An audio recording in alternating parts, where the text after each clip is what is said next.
UP के मुख्यमंत्री योगी आदित्यनाथ ने आज गोरखपुर में माध्यमिक शिक्षा की मजबूती के लिए करीब 25 करोड़ रुपए की परियोजनाओं का लोकार्पण और शिलान्यास किया है। इसके साथ ही 26 माध्यमिक विद्यालयों में प्रोजेक्ट अलंकार के कार्यों और 141 माध्यमिक विद्यालयों में प्रीमियम स्मार्ट क्लास रूम का शिलान्यास किया गया। इस दौरान सीएम योगी ने छात्रों को स्मार्टफोन और टैबलेट भी प्रदान किए। सीएम योगी ने कहा कि पिछले 2-3 वर्षों में हमने प्रदेश में 20 लाख से ज्यादा छात्रों को टैबलेट और स्मार्टफोन उपलब्ध कराने का काम किया है और आज भी गोरखपुर में 4000 से ज्यादा विद्यार्थियों को ये सुविधा उपलब्ध कराई जा रही है। आप भी सुनिए। और अन्य कार्यक्रमों के साथ कितने लोगों ने एजुकेशन की फिल्म देखी है? उनको देख के मत खड़ा करना हाथ, वैसे बताओ। ठीक है, लेकिन ये इस फोन का उपयोग आप अपने पाठ्यक्रम में अपने आप को तकनीकी दृष्टि से सक्षम बनाने में, केंद्र की उन तमाम योजनाओं में क्या है, पीएम स्टार्टअप की योजना क्या है, पीएम स्टैंडअप की योजना क्या है, पीएम मुद्रा की योजना क्या है, ऐसे ही उत्तर प्रदेश के अंदर मुख्यमंत्री कन्या सुमंगला की योजना क्या है, वन डिस्ट्रिक्ट वन प्रोडक्ट की योजना क्या है, अब मुख्यमंत्री अभ्युदय की योजना क्या है। इन सभी योजनाओं की जानकारी लेने में आपको ये टैबलेट और स्मार्टफोन योगदान देगा। उसमें एक पाठ्यक्रम हो, उसके साथ एक प्रोग्राम, उसके प्रोग्राम के साथ सब जो उस एप्लीकेशन का पार्ट होगा, आप इसको देखेंगे, इसका लाभ आपको प्राप्त होगा, आपको भटकना नहीं पड़ेगा, बल्कि आपका टैबलेट और स्मार्टफोन ही इस सुविधा का लाभ आपको उपलब्ध करवा देगा। और मुझे लगता है कि आपको इसको बेहतर तरीके से अपने आप को इसके माध्यम से अपना केवल स्मार्ट सिटी होगी, बल्कि स्मार्ट युवा भी यूपी का होगा। यह योजना उसी दृष्टि से हम लोगों ने प्रस्तुत किया है। स्मार्ट क्लास और टैबलेट और स्मार्टफोन आपको स्मार्ट युवा के रूप में भी प्रस्तुत करेगा देश और दुनिया के सामने। तो इस कार्यक्रम को हम आगे बढ़ाने जा रहे हैं और इस कार्यक्रम के तहत आज इतने युवा विद्यार्थियों के साथ मुझे जुड़ने का अवसर प्राप्त हुआ है। जिन्हें सुविधा प्राप्त हो रही, उन सबको हृदय से बधाई, उन सबको मेरी शुभकामनाएं। जिन विद्यालयों में स्मार्ट क्लासेस लग रही हैं, वे लोग इसका उपयोग जरूर करें, क्योंकि जो कंपनी लगा रही है वो कंपनी कुछ समय तक आपको सर्विस भी देगी, फ्री में सर्विस देगी, उनके लोग भी उसके साथ जुड़े होंगे।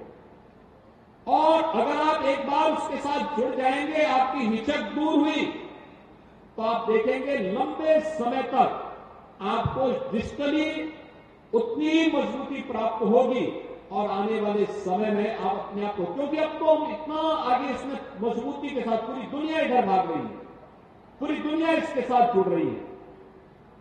यानी हम लोग तो गांव-गांव में, कल हम लोगों ने उत्तर प्रदेश में कुछ नए कार्यक्रम प्रारंभ किए थे, जैसे मॉडल फेयर प्राइस शॉप। ये राशन की दुकानें अब हम मॉडल शॉप के रूप में विकसित कर रहे हैं और वहां पे कॉमन सर्विस सेंटर भी स्थापित कर रहे हैं। वहीं पे आप पूरे हम रेवेन्यू रिकॉर्ड को अब डिजिटली कर रहे हैं। अब उसमें लेखपाल को जरीब लगा के नापने की आवश्यकता नहीं पड़ेगी। उस समय के बाद आप देखना, वो तो एक जगह बैठ करके ही आप तय कर लेंगे कि आपकी जमीन का कोऑर्डिनेट क्या है और उसी के अनुरूप आपको आपकी जमीन पर कब्जा लेने से कोई वंचित नहीं कर सकता, क्योंकि वह तो आपके पास डिजिटली आपके पास एक प्रमाण हो जाएगा। एक बड़ा कार्यक्रम ऐसे ही, चाहे वो रेवेन्यू रिकॉर्ड हो, चाहे वो किसी भी अन्य प्रकार के कार्यक्रम, अगर आप यहां से सीखना प्रारंभ करेंगे तो आपको आने वाले समय में कहीं भी मात नहीं खानी पड़ेगी और अभी से उस सकारात्मक ऊर्जा के साथ जुड़ करके आपको अपने आप को आगे बढ़ाना है। और तीसरा कार्यक्रम हम लोग यहां पे जो प्रारंभ कर रहे हैं, जो प्रदेश की सबसे बड़ी योजना है, और वह है प्रोजेक्ट अलंकार। ये बहुत बड़ा कार्यक्रम है। मैं अक्सर जाता था, देखता था। मैं जिस भी जनपदों में जाता था, पुराने विद्यालय जितने भी थे, इंटर कॉलेजेस थे, देखा ना 3-3 लोग, महापौर भी, सैजनवा के विधायक भी, महानगर अध्यक्ष भी इस इंटर कॉलेज से पढ़े हुए हैं, लेकिन भवन बहुत जर्जर है। नया भवन हमने 2 साल पहले बना करके तैयार किया यहां पे, लेकिन हमें इस चीज को ध्यान में रखना होगा कि पुराने इंटर कॉलेज सब जर्जर थे, आज उनके पास साधन नहीं थे और उनकी हालत खराब थी, और कुछ भवन इतने जर्जर थे कि उनमें पेड़ भी जम गए थे। मेरी सबसे पहले विद्यालयों के प्रधानाचार्यों से भी और जो शासकीय सहायता प्राप्त अशासकीय विद्यालय हैं उनके प्रबंधकों से मेरी अपील होगी कि उन विद्यालयों की नियमित साफ सफाई की व्यवस्था वे लोग किया करें, पेड़ न उगने दें, बरसात के पहले भी और बरसात के बाद भी छतों को साफ करके रखिए, नियमित साफ सफाई की व्यवस्था होनी चाहिए, साल भर में एक बार पुताई लगाई का कार्यक्रम कराना चाहिए जिससे लंबी आयु उस विद्यालय की हो और वह एक लंबे समय तक, लेकिन 70 साल, 100 साल, 90 साल, 60 साल पुराने विद्यालयों की स्थिति रखरखाव के अभाव में भी जर्जर हो गई थी और इसलिए हमें भय लगता था ऐसा ना हो कि इसके कारण कभी कोई भवन जर्जर हो जाए, गिर जाए, जनहानि हो जाए, किसी छात्र को, किसी शिक्षक को नुकसान हो जाए। मैंने अक्सर कहा, तो मुझे अक्सर विभाग में बोलता था कि साहब इसकी कोई स्कीम नहीं है।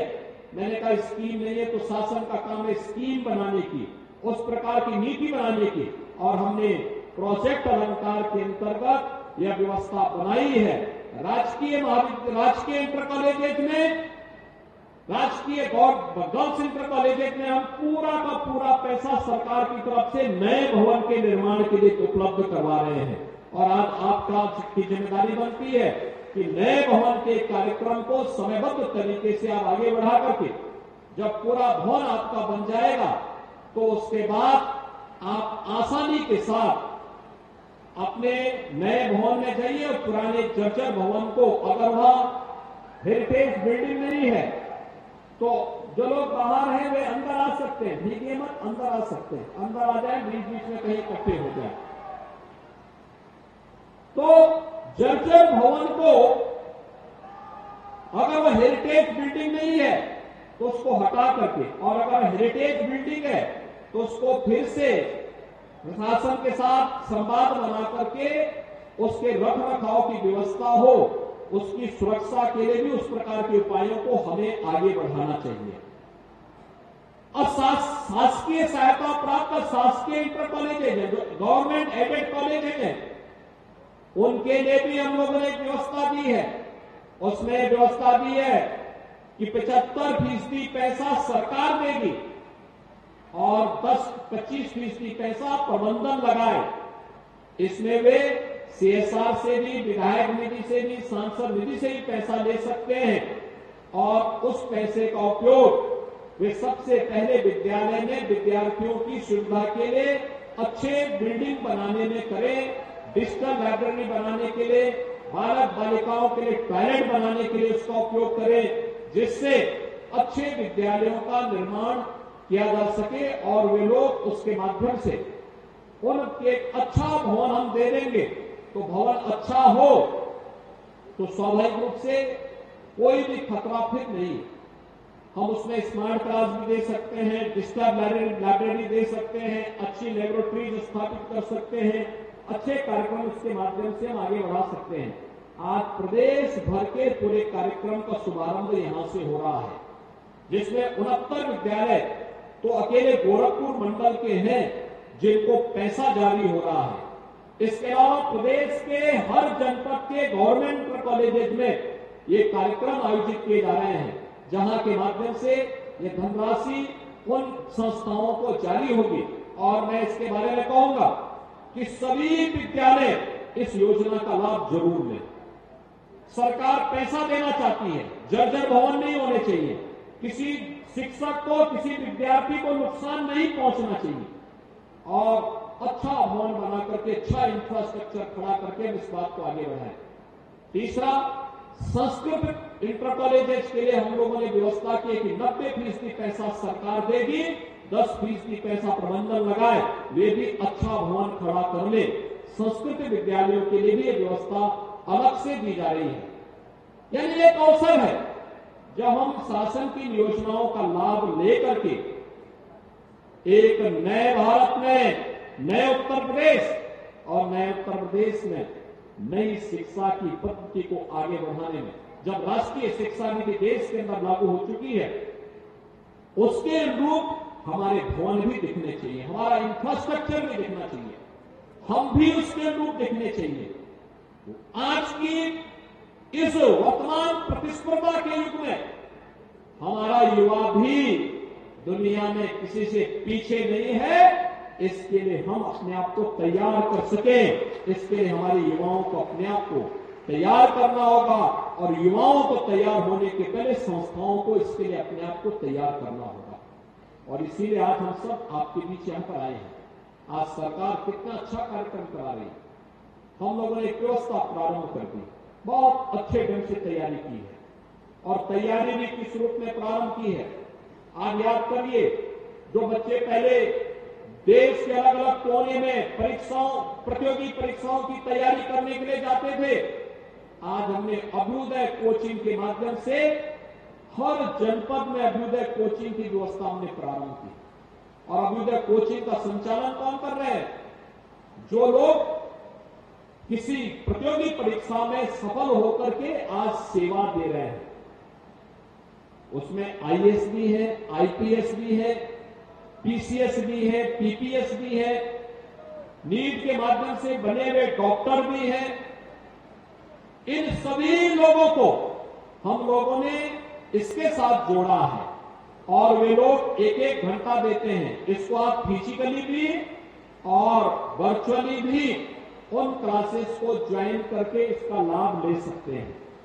यानी अभ्युदय की व्यवस्था हो, बेटी के जन्म लेने से लेकर के शादी ब्याह तक की व्यवस्था आज सरकार कर रही है। हमने अप्रैल से 25,000 रुपए मुख्यमंत्री कन्या सुमंगला योजना में बेटी के अनुदान के लिए उपलब्ध करवाने की व्यवस्था कर दी है और साथ ही साथ बेटी की शादी के लिए मुख्यमंत्री सामूहिक विवाह योजना में 51,000 रुपए की राशि भी उपलब्ध करवाने की कार्रवाई को आगे बढ़ाया है। ये सभी योजनाओं की जानकारी हमें होनी चाहिए। एक युवा अगर अपना पढ़ाई पूरी करके बाहर निकलता है, स्वयं का स्टार्टअप स्थापित करना चाहता है, स्वयं का बिजनेस आगे बढ़ाना चाहता है, तो फिर उसको कहां से सहायता मिलेगी? ये पूरी स्कीम आपको इसके साथ जोड़ेगी।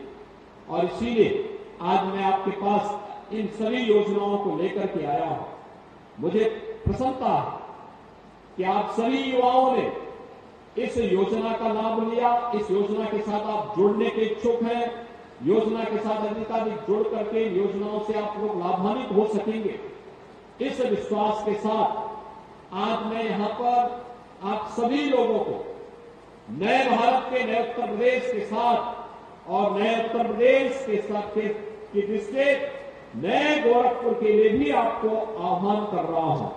भाइयों बहनों, आज हमारा देश बदल चुका है, दुनिया में सम्मान बढ़ चुका है। देश के अंदर किस तेजी के साथ माहौल बदला है। देश की सुरक्षा भी है तो समृद्धि भी है। देश के अंदर आज नौजवान के लिए आजीविका भी है तो देश के नागरिकों की आस्था का सम्मान भी है। ये पहले नहीं होता था। पहले न युवा के बारे में चर्चा होती थी, न आस्था की चर्चा कोई करता था, न सुरक्षा थी, न समृद्धि थी। देश में असमंजस की स्थिति 2014 के पहले रहा करती थी, लेकिन आज ऐसा नहीं है। आज तो भारत दुनिया की तीसरी, 5वीं बड़ी अर्थव्यवस्था है। और याद करना, 24 में इलेक्शन होने जा रहे हैं। इसी मार्च महीने में नोटिफिकेशन जारी होगा। नोटिफिकेशन में जब चुनाव के परिणाम चुनाव चलेंगे, उस समय हमारा नारा होना चाहिए, फिर एक बार मोदी सरकार, फिर एक बार, फिर एक बार, फिर एक बार मोदी सरकार का मतलब 2024 में, जब मई 2024 में प्रधानमंत्री मोदी जी तीसरी बार देश की बागडोर संभालेंगे तो भारत दुनिया की तीसरी बड़ी अर्थव्यवस्था के रूप में आगे बढ़कर के एक विकसित भारत की परिकल्पना को साकार करेगा। विकसित भारत का मतलब हर नागरिक विकसित होगा, हर व्यक्ति की प्रति व्यक्ति आय बढ़ेगी, सुविधाएं बढ़ेंगी, भारत सक्षम होगा, समर्थ होगा और भारत का कोई दुश्मन भारत को आंखें नहीं दिखा पाएगा। जो आंखें दिखाएगा तो उसको भी सबक सिखाने का काम करेगा। इस प्रकार की व्यवस्था हमारी होनी चाहिए। आज के इस अवसर पर मैं एक बार फिर से आपका आह्वान करूंगा कि हम सभी लोग इन कार्यक्रमों के साथ जुड़ेंगे। आज के इस कार्यक्रम के अवसर पर मैं एक बार फिर से इन सभी कार्यक्रमों के लिए जिन विद्यालयों को आज प्रोजेक्ट अलंकार के अंतर्गत ये शासकीय अनुदान उपलब्ध हो रहा है, उन सभी को भी मैं हृदय से बधाई देता हूं, अपनी शुभकामनाएं देता हूं और विश्वास व्यक्त करता हूं कि वे लोग भी समय समय पे सरकार के जो पत्र आते हैं, जो जियो जारी होते हैं, अगर प्रिंसिपल भी, प्रबंधक भी, अन्य लोग भी उन जियो को पढ़ करके और उसके अनुरूप अपने संस्थान को बनाने का कार्य करेंगे, उसका बड़ा लाभ आपको भी प्राप्त होगा, विद्यार्थियों को प्राप्त होगा, शिक्षा जगत को प्राप्त होगा। और शिक्षा के बगैर किसी देश का कल्याण नहीं हो सकता है, किसी समाज का उन्नयन नहीं हो सकता है। शिक्षा मूल है, विकास की धुरी है, इसके बगैर कोई आगे नहीं बढ़ सकता। आप सबको मैं इस अवसर पर हृदय से बधाई देता हूं। कुछ ही दिनों के बाद होली आएगी। इस समय परीक्षाओं का लोड भी आपके ऊपर होगा। तनाव से मुक्त वातावरण में परीक्षा देने के लिए जाया करिए।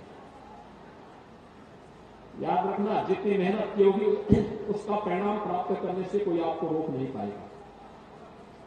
अनावश्यक तनाव नहीं लाना चाहिए। एक और दूसरा, आपको मैं इस बात के लिए आश्वस्त करता हूं, प्रदेश भर के युवाओं को आश्वस्त करता हूं, युवाओं के भविष्य के साथ कोई खिलवाड़ नहीं कर पाएगा। युवाओं का भविष्य उज्जवल है। हमारा युवा प्रतिभाशाली है, सक्षम है। उसको डिजिटली सक्षम बनाने के लिए सभी कार्यक्रम आगे बढ़ाए जा रहे हैं। ब्यूरो रिपोर्ट, इंडिया पब्लिक खबर। फिलहाल इस खबर में बस इतना ही। देश और दुनिया की बाकी खबरों के लिए बने रहें इंडिया पब्लिक खबर के साथ। हमारे YouTube चैनल को सब्सक्राइब करें और बेल आइकन दबाना बिल्कुल ना भूलें।